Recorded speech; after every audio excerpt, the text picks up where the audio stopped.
It's not so inappropriate though, that sometimes we feel muted. Like we know that we have something important to say, but it's not quite coming out and it's not being heard. And so I want to give space to address that.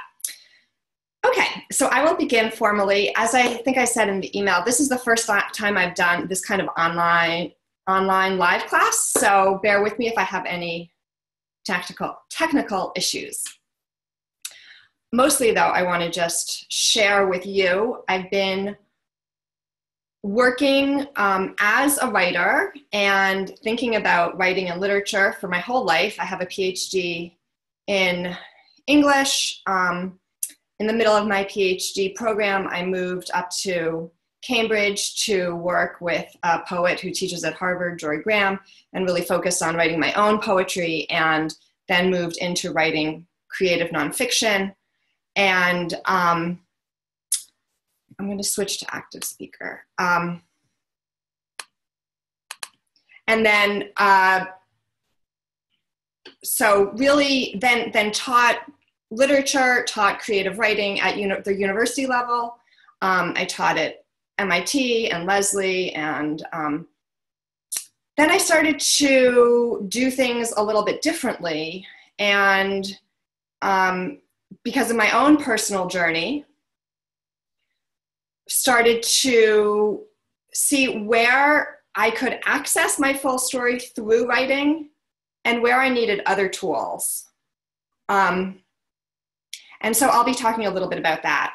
But there were times that even though I was a writer, having spent my life thinking about writing, I myself felt muted, and I needed to find other ways in to access my authentic voice. So I am Nadia Colburn, and welcome. I made a little PowerPoint presentation. So I'm going to share my screen with you, and let's see if this works. So share screen and PowerPoint, share screen. And let me go back. Can you see the PowerPoint? And can you still see me at the same time? Okay, thank you. Thank you for the nods and the thumbs up. So, okay, so here we are, how to access the full power of your creative voice. And I already gave you a little bit of introduction, but I'll tell you just a little bit more that as I said, I had a lot of formal training as a creative writer and as a kind of literary critic with a lot of fancy credentials. And so, you know, I had all this kind of authorities telling me that I could use my voice, but in some ways I still felt quite cut off from my own voice. And especially in my kind of early 30s, and I was a mom to 2 young kids, and trying to put together the life of the mind with the life of being a mother and the life of the heart and the life of the body. And I felt fragmented a lot of the time. And then I went through a period of pretty intense personal healing and growth. And part of what was happening with that was I needed to go back and re-examine my story.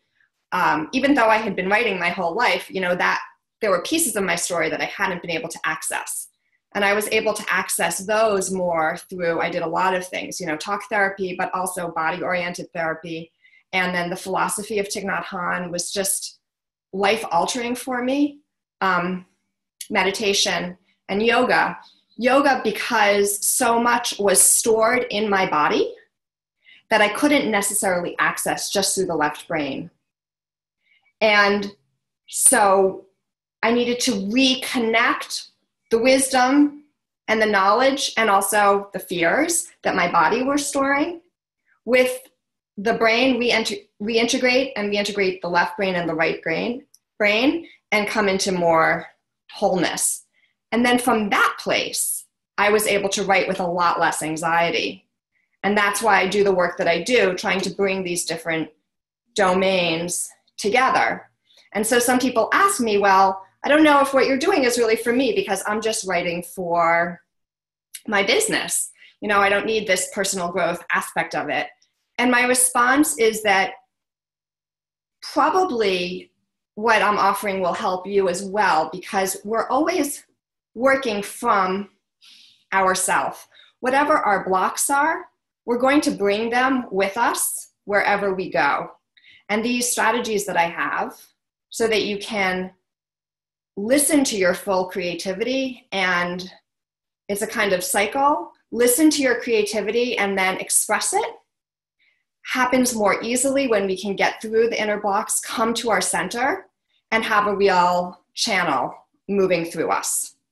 So my hope is that you can use these techniques in any kind of writing that you're doing, and also even outside of your writing for speaking or just for any kind of interaction in the world.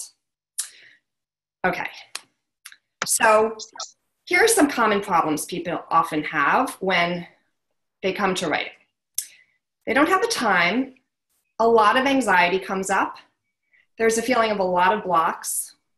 People feel very isolated. There's a lack of support and we don't know where to go for support. A lot of insecurity. Am I doing this the right way? Someone else wants something else from me. Oh, maybe I should revise this way. No, maybe it was better the first time around. Lack of technical skills, like just, I never learned quite how to use this grammar, some people tell me, or I don't really know what kind of writing is wanted from me. Sometimes we have too much to say and it just comes pouring out in a jumble. We don't know how to manage it all. Sometimes we feel like we have nothing to say. So there's a sense of overwhelm, unsure of a voice, unsure of a story, lack of direction. We have a lot to say, but it doesn't cohere. Fear of revision. Some people have a fear of a blank page.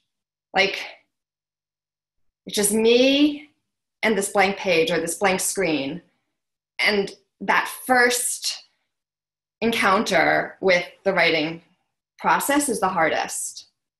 And then some people have a fear of revision. They can just write and write and write, but then when it's time to revise, it's almost like looking in the mirror. Like, ooh, I don't really want to see what's there. Et cetera, et cetera, et cetera. And then, of course, there's a whole question of publication. So I'm actually going to leave the question of publication for another day. Perhaps I will offer another seminar, masterclass on publication. I get it if you want to know about publication. I do too. I did, especially. There was a time. Maybe someone came on the call late. If you're not muted, could you just maybe mute your call? I tried to mute everyone, but let me just see what I can do here. I'll just ignore it. So there was a point where I was thought maybe I'd get an MFA, and I called a program up and I said, so can you help me with publication? Because I have the writing skills, but I really want the publication. They said, no, that's not what we do. So I said, forget it. That's not what I want. So I get it. Sometimes we need those skills, but I want to really focus today on the craft and power and technique that I have to offer around writing, because publication is its whole other bag of worms. And as Lamott says, people think they want to be published. They think that's all that they want, will make them happy. And then they don't know all the other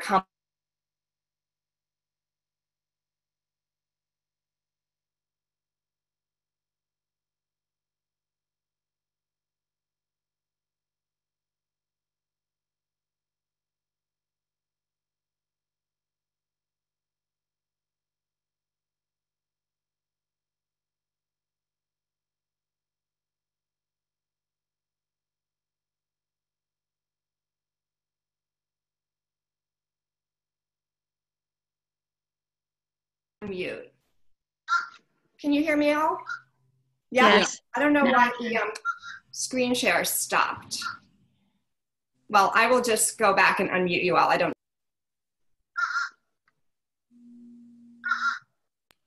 Okay, let's see. Good. Does that work? That's good. Okay. And I'm going to mute all again. So people finding out about the smallpox and the smallpox of publication. Okay, so we'll talk about publication another day. So my question for you, though, is really, aside from publication, asking you, why do you want to write? What is it behind the writing? How can you get clear in your own writing life about connecting with your purpose? Because when you can connect with your purpose, then you can connect more easily with your voice. And so Rumi has a poem. It says, "The breeze at dawn has secrets to tell you. Don't go back to sleep. You must ask for what you really want. Don't go back to sleep. People are going back and forth across the doorsill where the two worlds touch. The door is round and open. Don't go back to sleep." So I will try to share my screen again and see if this works a little better. Often we are afraid to ask for what we really want, and that itself can be a block. So I want to give you permission here to go behind what you're doing and get quiet with yourself and ask yourself, what do you really want? And can you be awake to the process itself? Because as I'm going to talk about, the process of writing can be messy. And instead of pushing away from that, thinking it's supposed to be all neat and easy, if we can be open to the process of discovery, and I think this poem is about discovering, not being afraid to go back and forth across this doorsill of discovery, of awakeness, of awareness, then we can go deeper and deeper into our creative voice or into any project that we're working on. So I think the two things that we really need are to trust the process, and I'll talk about that, and then to give ourselves a lot of supports, and I'll talk about what those supports are. So the process. Often in writing, we think either about the process or the product. So most writing classes will deal primarily with the product. And you bring your work into a workshop or a class, and then people put on their critical minds and they say, this line isn't working so well. What about if you take this out? What about if you move this around? It's all product oriented. There's not much going beneath the surface to the messy process behind it, asking you to kind of go deeper beyond the page. On the other hand, a lot of times people talk about the process. They're talking about things like journal writing, writing for therapeutic results. It's not so important what the words on the page look like. It's just about the process of writing. I think both sides kind of miss the beauty of being able to work with both together. Because if we're just working in a journal, we don't get the beauty of going back to what we've written and trying to understand what we really want to say through the process. And in that experience of making it communicable to someone else, we also make it communicable to ourselves. We get to understand ourselves better. So I thought I had a quote here from Forster, but I don't, but I'll paraphrase roughly. The novelist Ian Forster said, "How do I know what I think until I've said it?" Part of the time when we feel really blocked with our writing, it's because we expect it to come really naturally from our mind to the page. And then we think that the problem is on the page.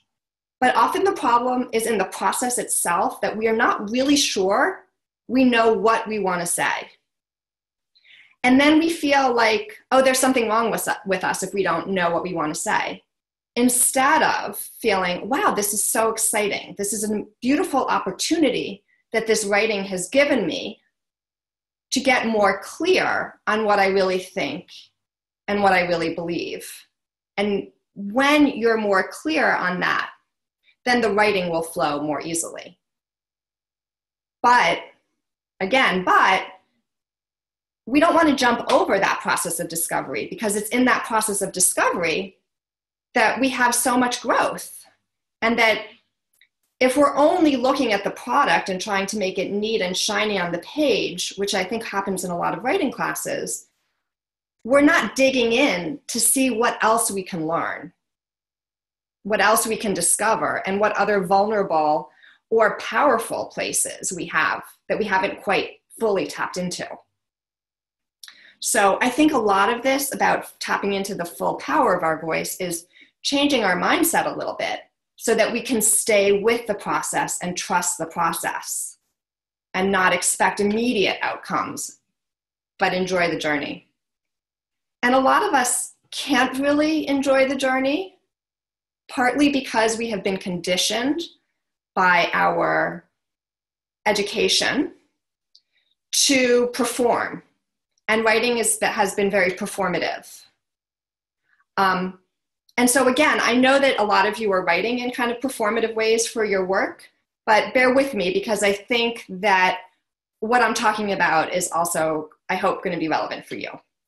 So I want to just make a little digression here and talk about the history of authorship and authority. So the way we learn to write in school is usually, not always, but often, quite guided and directed, and we almost always wrote with a grade attached, following teachers' assignments and with pretty immediate judgment. So a lot of us, when we sit down to write, we have that teacher looking over our shoulder, giving us a grade. And I think that really gets in the way. And it's paradoxical, because yes, maybe you need to write for work, and so you need to do a good job. But because we have that kind of authority figure over our shoulder, we actually get blocked from being able to be in contact with our own authority, which is what allows us to access our own powerful authorship. So if you just take a moment, let's close our eyes and reconnect with our breath and our body.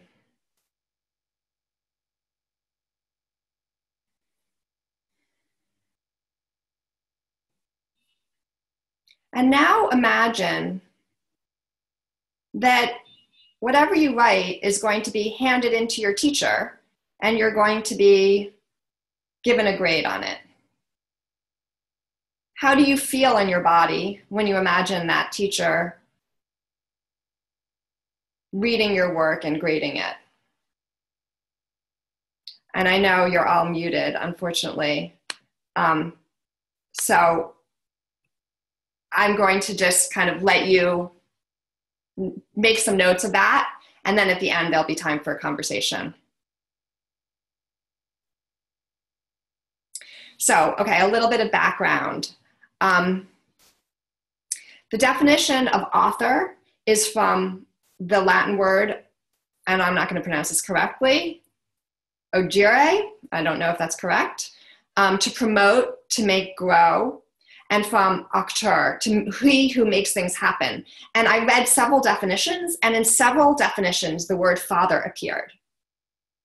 But in no definitions did the word mother appear. So whether you're a man or a woman, there are certain assumptions about what authority looks like, what makes things grow, and what doesn't make things grow. And then authority has the same root word as author. And in the mid-14th century, the definition of authority was the power to enforce obedience. And in the mid-19th century, it was those in charge, oops, I have a typo, those with police powers. And today it's still to enforce obedience.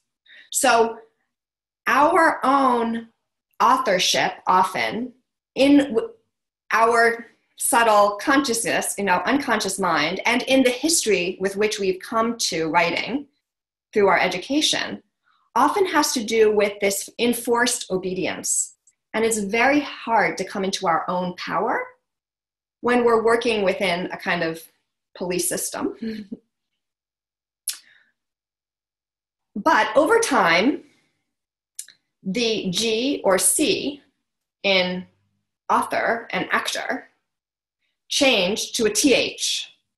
And that TH came from the word authenticity, which means genuine or principled. And it means acting on one's own authority. So I invite you really to, as much as possible, when you sit down to write, take a moment and kind of let that teacher over your shoulder walk into the other room. Or as it happens, I'm married to a teacher. I'm a teacher, and I'm married to a high school teacher of all things, a high school English teacher who laments needing to grade papers. But you can make friends with that teacher, right?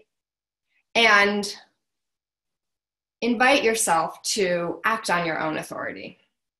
So how do we do that?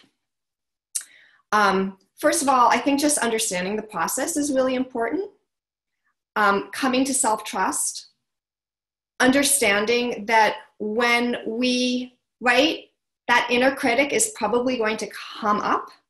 And so instead of being blocked by it, we can just ask it gently to step aside. And we'll tell it that, yes, we do want support from an editor later, and I'll talk about that support later. But for the first writing process, we really invite the inner critic to step aside and be willing to be messy and reconnect with the self. So that's trusting the process. But we want to reconnect with the self, but we don't really want to be totally isolated with the self. I'm going to skip ahead because it just comes here. I'm going to just read this funny quote from Kafka, how often we're isolated with our writing. So this is a quotation from Kafka. Writing means revealing oneself to excess. This is why one can never be alone enough when one writes, why even night is not night enough. I have often thought that the best mode of life for me would be to sit in the innermost room of a spacious, locked cellar with my writing things and lamp.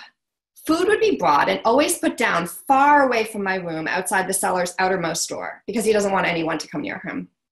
And the walk to my food in my dressing gown, he's not even going to get dressed, through the vaulted cellars would be my only exercise. I would then return to my table, eat slowly and with deliberation, and then start writing again at once. And how I would write, from what depths I would drag it up. So this is kind of I love Kafka's writing, but it's also kind of the cliche of the miserable, isolated writer who sits in the cellar. There's no natural light. There's no one around. There's no human contact. His body, basically he says he wants almost no exercise. And he's just closed in and in and in and in. And I was teaching The Metamorphosis, Kafka's amazing story about Gregor, who turns into a cockroach. I was teaching this book in a course at MIT many years ago now. And one of the students came up to me after class and said, "That was my favorite book ever. I think I've discovered my genre. Can you direct me to more books where people become bugs?" And he was such a nice guy. But I really felt like I wish I could also offer him therapy and yoga and movement. And, because at the end of The Metamorphosis, this poor Gregor Samsa, who first turns into a cockroach, ends up dying, and his family, pelt him with rotten apples, and he's miserable and unhappy and dies. And so I wanted to offer this as like what we don't want to do. We don't want to isolate ourselves in our writing process. We want to be able to bring our whole and healthy self to our writing. And again, I think that we have a very unfortunate assumption about what we need to tap into our creativity. And I want to really work against that. So, some supports. Understanding the process. Meditation, I'll talk more about that. Yoga. Time management. Reading, because if we're going to be writing, it's really, really important to also be reading. And have other people on the journey with you so you're not isolated. And those people are peers, they're coaches for the emotional side of it and also the practical editing side, and readers and editors. Okay, so I'm going to go through this a little bit. So the supports, this is something that I offer that a lot of people don't. And I found it so, so powerful in my own life and also working with hundreds and hundreds of students now. So often our writing life brings up a lot of anxiety and we get really cut off in the left brain. We get to be like that poor Kafka in his cell without any light, all alone, not moving our body. So when we come into meditation a little bit, it doesn't need to be a lot, but just we recenter, we can come out of the static that's in our mind and we can let the silt kind of settle, and then the water becomes clear and we can see where we want to go. So I'm going to stop the screen share for a moment so I can check in with you all. And I'm going to just give us a moment to breathe together.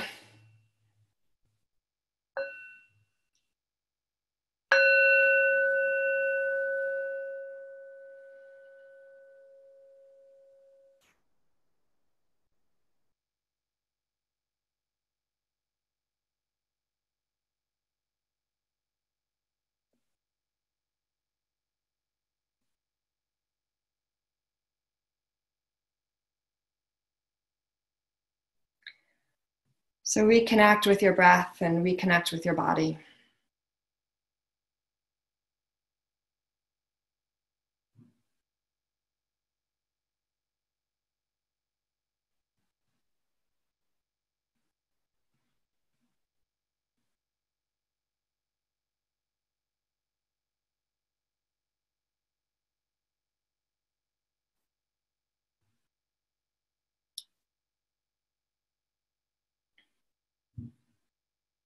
So I was going to give you a little bit of time to do a writing exercise now, but I think that some of you might not have as much time as I have allotted for this whole class. So I think I'll do the exercise at the end.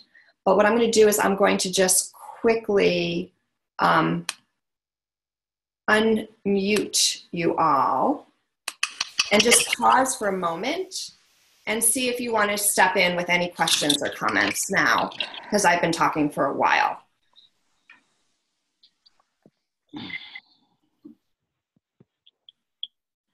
No? Okay. Well, this is, a lot of what I offer is really about giving you time to practice. And one of the things I like about my online class, Align Your Story, for example, is that you get to listen to it at home at your own pace and then really practice a lot and tune into yourself and practice with the meditation and the yoga. Because again, it's both like having the authority to give us guidance, but then practicing with ourselves. And so there's this funny slight paradox here that I'm just talking at you the whole time when I'm trying to encourage you all to kind of trust your own inner authority, but different we all need tools, and that's the other thing. It's like we all do need support. So I hope that you're finding this helpful. And I'll just continue talking. Can I ask a question? Can you hear me, Nadia? Yes. This is Ashley. Okay, good. Hi. I'm sorry I didn't get my question to you sooner than this morning, literally an hour before the class, so I don't know if you've seen it or not. But my question is, I find these sessions that you offer so beneficial because it really does, I hate that word center. I don't know why, but it really does clear my mind by making me be focused in this moment and only this moment. I feel as though you asked us to think about what our purpose for writing is. And for me, there has never been any other purpose but to experience that process of discovery. Mm-hmm. It's really kind of addictive when you have sort of a general idea of what you want to communicate and you feel blocked, like you don't know how to express, to make another, you don't know how to say the words that another person will hear, and then you start the process and all of a sudden magic happens, and then you look back and you're like, wow, that's magic. I used to do my writing compulsively, and when I started meditating, it became much more focused. My writing became much more focused and much... That's great. Yeah, it doesn't take 17 drafts anymore to get to something that I like. But my question is, for people who have body issues, I'm wondering, would yoga amp that up, the experience that I have for meditation, and make me a more focused writer? And if so, how does that happen? Can you describe that? Yeah, actually, this is perfect timing. Okay. The next thing I want to talk about is yoga. Okay. So we're on the same wavelength. Okay. So yes, thank you for that question. And I will go back, if that's okay with you all, then, to the presentation and answer that question. Okay. Perfect. And I think that what you said is really true, that sometimes, if we bring in these different practices, the process becomes just easier. It's there. You don't have to go through, I think you use, and now I can't quite remember the word. It was something like the agony of 17 drafts or whatever, but it just flows a little bit more easily. And yes, so the yoga can help that as well. So I'm going to go back to the share screen and the PowerPoint and share screen. Is that working? Let's see. Okay, so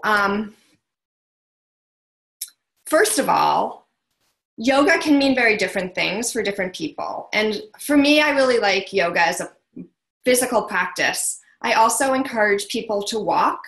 I've had some students who have written the most amazing poems in walking. So they'll record into their phone, and I can always tell which poems have been composed that way, because there's a real fluidity and ease often in those poems.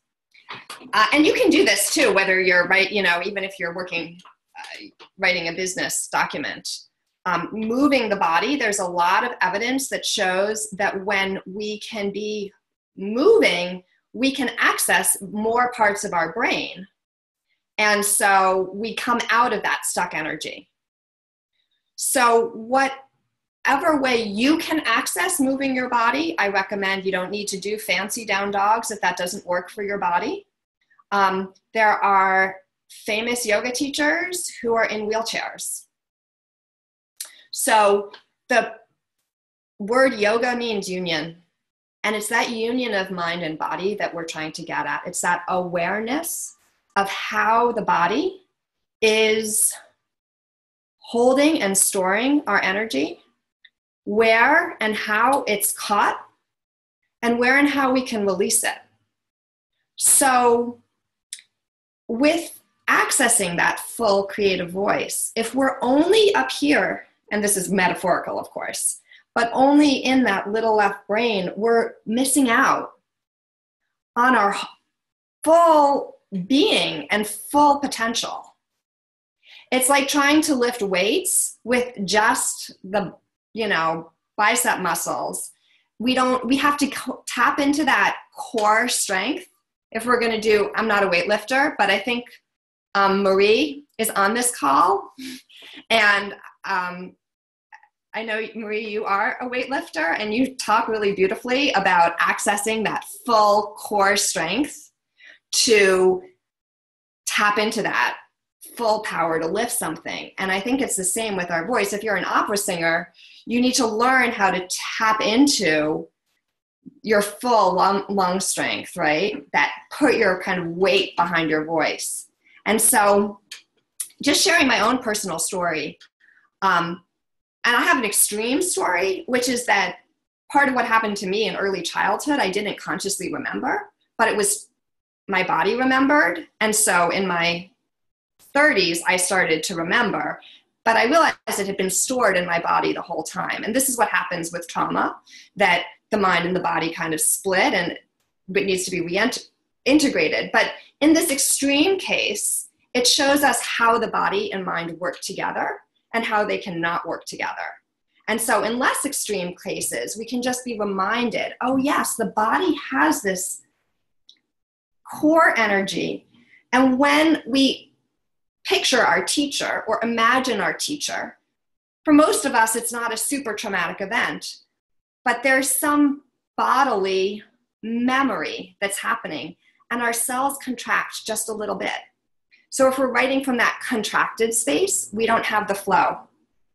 So if we can expand, literally like open our chest and move and get the energy moving and flowing, then we can have new neural pathways and new habit memory in our body that we can access when we're writing. And we can tap into greater insight. And also a lot of our blocks, the things that are holding us back in our writing, are those old stored memory in our physical cells. So by accessing kind of the body's fuller range of motion, we can access our fuller emotional and also imaginative and also intellectual range. So one of the things, again, that I really like about my online class is that I can give you videos to practice with at home, and you can practice with a yoga video and pause it and then write. And you can choose which exercises you like, so you don't need to do all of the exercises. And you can pause it for as long as you want to write and then go back to it. There are disadvantages to being online, but there are also huge advantages that you can bring these practices with support home to you. Okay, so I hope that answered your question. So support leads to greater clarity. And as I said, I was going to do an exercise with you, but I'm going to leave that to the end if we have time.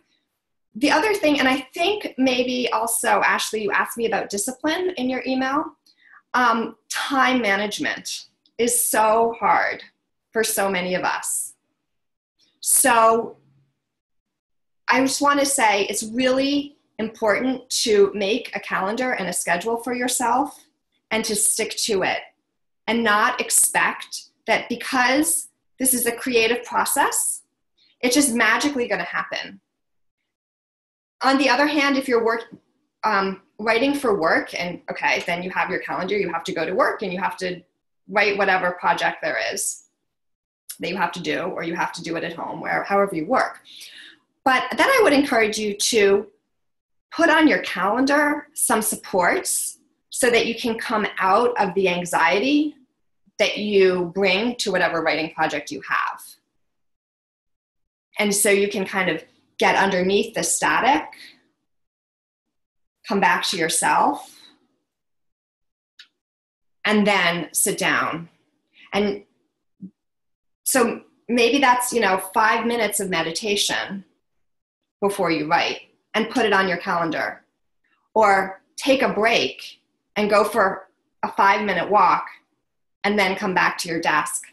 this all seems like really perhaps not essential, but I can't tell you how much difference different practices make and awareness of different practices can make in your writing. Because as Ashley said, we can be struggling with something, then we just add a little meditation and it's, whoa, I don't need those 17 drafts anymore. You might think you don't have time for the meditation, but it frees up so much more time for you, right? I see Ashley nodding. So yeah. The other support that I think is really, really important is reading. And I'm a lifelong reader. I write because I love to read. And so whatever genre you're working in, you need to be reading that genre. I always say that if you, I'm a poet, I'm also a nonfiction writer, but with poetry, pretty much everyone who reads poetry is also a poet because it's kind of infectious. Like you want to, not everyone, but so many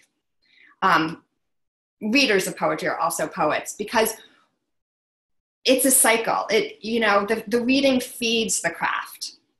So if you need to write documents for your work, for example, it's really helpful to have some model texts and really take apart how are those model texts structured? How are they working? And really know your form well.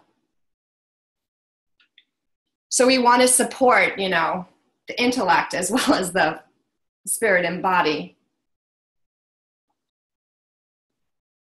And that language of the model texts gets in our mind. It becomes kind of second nature. So if, again, choose wisely what you're reading and read as a writer, meaning look at the structure, look at the form, and read greedily so that you're taking specific techniques from what you're reading. And again, one of the things that's nice about an online class is that then I can offer lots and lots of different readings that you can do at your own pace in lots of different genres. Okay, so coming back to the Kafka, the other thing is don't be alone. So your reading is one part of creating that community of voices around you so that your voice isn't an isolated voice. But then the other thing is really finding real people who support you. So I'm not really sure, this gets back a little bit to authorship and authority, that something happened in our culture in which there's this kind of triangle around writing where the person at the top is isolated. And there's this idea that if you have authority, you have to kind of be alone with it instead of a kind of community. And it's just not true that writers write alone. Pretty much, and even Kafka, which is funny, he wrote this to a friend. He was in an active relationship and dialogue with supportive friends his whole life around his writing process. He was not writing alone in a vacuum at all. So find the people who can support you and who can support, both the emotional side and also then the words on the page. So I do a lot of one-on-one work with people where I'm doing both of those things. And I think I'm unique in being able to do both the kind of behind the page and on the page coaching.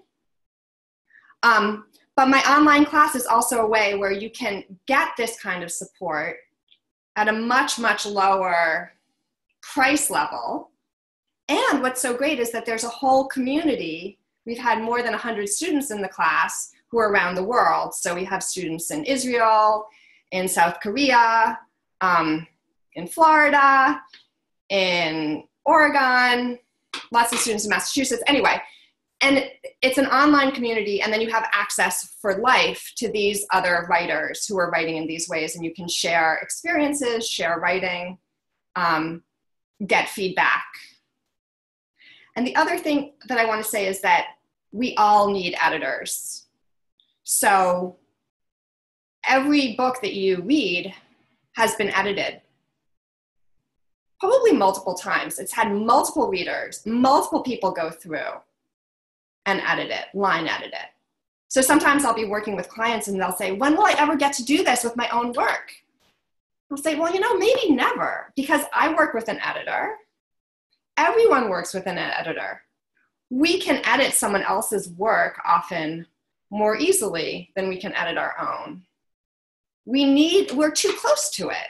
We need to have that other eye, that other view.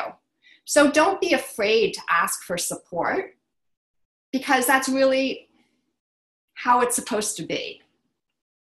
And I also, I started to work with writing coaches actually after I started being a coach, because I realized, wow, this is so helpful. And so I kind of reached out to some writing coaches too. And then some of them we've now kind of pair, so I offer coaching to my writing coaches and they offer coaching to me, because it's just so much nicer to be in a community with this process. So the last kind of thing I want to say is just be generous with yourself and be generous with others. Enjoy the process, prioritize it, make time on your calendar for the different aspects of it, prioritize asking for support, and give yourself permission. Because again, I think we have this idea that it's somehow, we're supposed to have it all figured out, and that mess that I talked about in the beginning is somehow self-indulgent or isn't the right way to do things. And if we can switch that mindset, then that little inner critic that comes up that says, oh, you shouldn't be doing it this way, we can push it aside and say, it's not selfish. I'm not doing anything wrong by doing it this way. And you can really be open to that whole process, which is a really generative, life-giving process. And, there's a big kind of social justice aspect to my doing this work. I see a chat, so I'm just going to, someone's, asking, do my students write in English or do they write in other languages? And my answer is both. So I'll get to that in a minute. Well, I guess I'll actually just lead that question into what I was saying about social justice in some ways, because writing is about connecting. And so in my class, the conversation is in English, but a lot of people are writing their own writing in other languages. And my class is not so much about getting a lot of workshopping of your work. You can share it for feedback, but it's not like line by line edits. So it's not a barrier to be writing in a language other than English if you can participate, in some way with the English, because obviously everything I'm offering is in English. So if you're on this call, your English is great. But I really, again, by tapping into our own authority and authenticity, we are reimagining very old hierarchical structures of authority, where only some people have a voice and where they are the ones that the rest of us are meant to be obedient to. And so we are giving permission to, in a kind of very democratic way, to open up to other voices that are different. And when we give ourselves this permission within ourselves, then we can be more available for others. When we reconnect with ourselves, we can reconnect more with others. And I see this period that we're living in as so kind of precarious in its, on the one hand, we're connected through social media, but on the other hand, we're more and more fragmented. And there's more and more kind of fake news and questioning of like, what's happening with authority? So to kind of come back and listen to ourselves tune into the creative process that we have within us and reintegrate, that is a kind of cumulative effect of making the world really a more dynamic, generous, compassionate, connected place. And I've seen just such beautiful community come up around this work because people are really being authentic, which we often just don't see in other places. So I invite you to allow the process. And as I said, I'm offering Align Your Story. This is a place where I offer teachings from the literature that I love across genres, across periods, from Sappho and Rumi to Tolstoy to Zora Neale Hurston to one of my favorite new authors, Ross Gay, Rebecca Solnit, Anne Lamott. And there's audio. Everything is an audio format so that if you don't have a lot of time, you can listen while you're doing the dishes. You can listen as you go for a walk. There's video format to teach you the meditations and the yoga, and then you can practice with it, and then you can pause it and write whenever you want. The lessons walk you through different aspects of writing. So we start with free writing, just getting comfortable with having a writing process, and then go to resistance, like what blocks us. We go to working with deep listening. How can we listen more deeply on all different kinds of levels? Childhood, writing from joy, revision, and then talking about how to bring our different pieces together into a unified whole and how to keep going for the long term. And what's nice about this class is it really meets you where you are. So whether you're completely new to writing, or you've published several books, you can still tap into the class because it's about giving you the tools to come to your own voice and your own creativity in slightly different ways. And people work in all different genres. So again, we have some poets, some novelists, some fiction writers, and some people who aren't necessarily creative writers, but just want to listen more deeply to their voice and access their own stories, either for work or for personal healing, because there's also a lot of deep personal healing that can come from this kind of self-reflective process where we're going inward and outward and really learning to communicate more fully. So I'm going to offer this class again, not until January of 2019. So it's on sale now. And as I said, I really think of this as my kind of most generous offering. A lot of the work that I do is one-on-one, and only some people can afford that kind of work. And I really want to have an offering where it's accessible to more people. So I try to be as generous as possible with this. Once you enroll, you have lifetime enrollment. Every time I go through the course again, you can come on. You're part of the community for life. You can come on the live question answer conference calls, which are optional, but a nice addition to the class anytime I offer them. And if you need a payment plan, I'm also happy to work with you with a payment plan. Again, I really just want to make this accessible to people. We start on April 9th, and then after April 9th, the price will go up. So you actually can do it as a self-paced course throughout the year, but you might as well, if you're going to buy it ever, buy it when it's on sale and start with the whole community when we'll be going through module by module. So I'm just going to show you, because people are like, well, what does actually it look like? And I just want to show you, if possible, just what the course looks like. So this is the first module, for example, and it's really techno easy. I am not very good technologically, and I made the website myself, and so it's easy to navigate.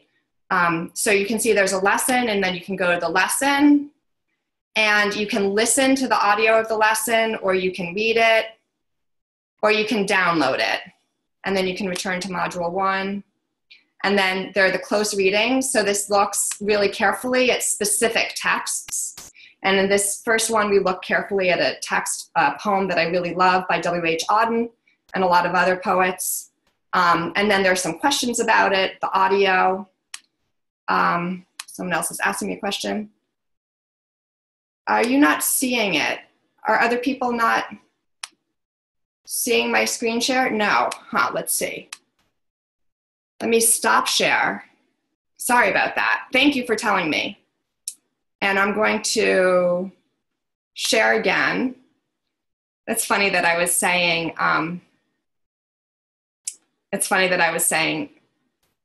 that I was not so technologically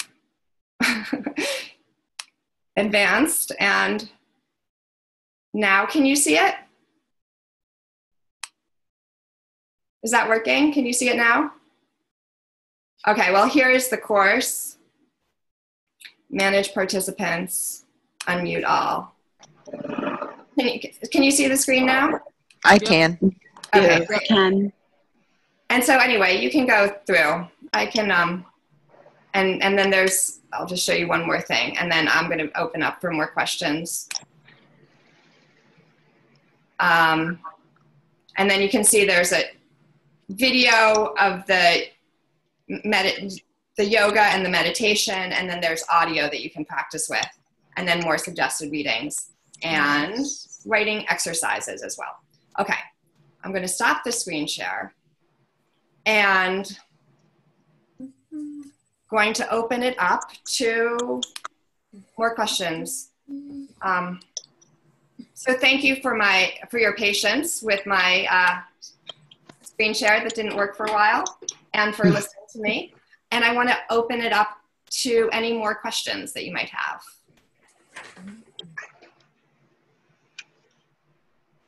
I'll ask a question. Can you hear me? Yes, Okay. I can. Yes. Okay. Don't have my mic on, so I wasn't sure if you'd hear me. So I'm just wondering whether it's a question of genre and who I'm writing for. So I'll just say I'm writing something that's supposed to be for business use. It's supposed to be inspirational. It's kind of a movement. I know we had some dialogue through Facebook, so maybe we should talk more about what I'm after. But it's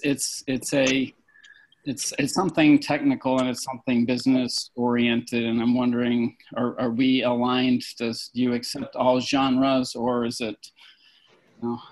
You're making me interested in reading some poetry. I've been reading poetry today, oddly enough. So, So is this a good fit? I think it would be, because people have been working across all different genres. And as I said, the techniques for writing are the same. I'm not going to be probably having model texts that are the same genre as you're working in. But it will encourage you to go find the model text that you need. And also, I think that reading really interesting literature makes us better writers, whatever genre we're working in.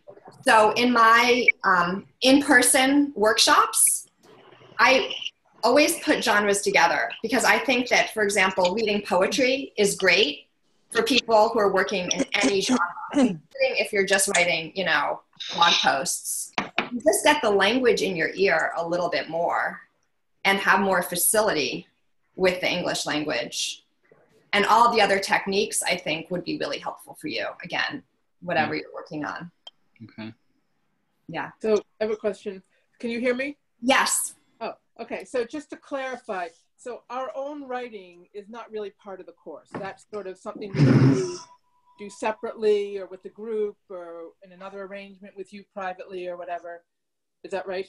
So the way the course is, it's a little bit different. It's not like you have to hand this in and get a deadline to hand it in. If you want, a lot of people are sharing their writing on the Facebook group. Mm-hmm. And there's also a buddy system. So if you want to be paired with a buddy, and you and your buddy then can do more intensive reading and sharing and critiquing. But the idea behind this course is that we are so often writing for immediate critique and feedback that keeps us blocked. Yeah, yeah. And people have found really, really expansive new ways of approaching their writing when they don't feel like they're immediately getting that kind of critique and feedback. Yeah, no, I understand. So if you take the premium course, then you get coaching with me, and that's one-on-one coaching. And you can use that to get more editorial feedback. And towards the end of the course, I always work with people to complete a project. And so we do kind of final polishing of that writing project. But we also talk about kind of taking more risks and being riskier and messier and trusting the process. So it's not just change this word, change this word, change this word throughout our work together. Okay. Yeah. I just wanted to apologize. I have to leave you. Thank you so much. It was really a pleasure. Thank you so much for being here. I hope to see you again. Take care. Thank you. You too. Bye. Bye. I think I'm going to bow out as well. Thank you, Nadia. That was just so wonderful. And thank you for answering my question. You're welcome. I actually don't know. Ashley. Ashley. Thank you, Ashley. Okay. Okay. Have a good afternoon. Glad you were Bye. here. Thanks. Are there any other questions? I have one other question. What time did you say what time it meets at? So the live videos? Actually, I need to I kind of updated my course page, and it was on the old course page, and I need to transfer it over. So they're optional, those meetings, and you get a recording if you can't make them live. And they meet at alternating between Wednesday at 7:30 Eastern Time PM and Thursday at 12:30 Eastern Time. Okay. Yeah. It's for 8 consecutive weeks, is that right? Yes, for 8 consecutive weeks. Okay. Does anyone else have questions? I'm gonna go plug in my computer. Just get my cord. I'll be right back.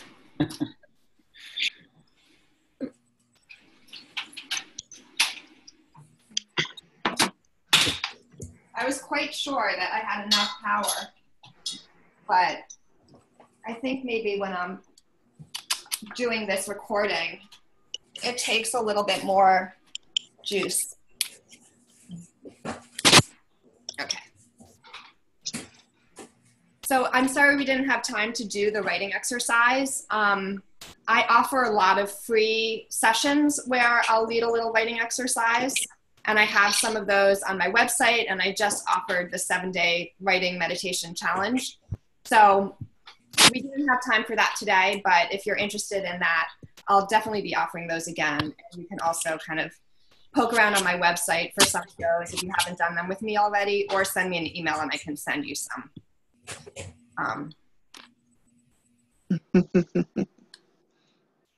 Thank you. Thank you. Thank you. Yeah, I thank you all for being here, and I'll hope to see you again. If you have more questions about anything, reach out to me. Obviously, I'd love to see you in Align Your Story. I'm really excited about that class and that community. And thank you for taking time in your, I'm sure, very busy day to be here. Thank you, Nadia. Thanks, Nadia. Nadia. Bye. Everyone. Bye. Bye. Bye-bye.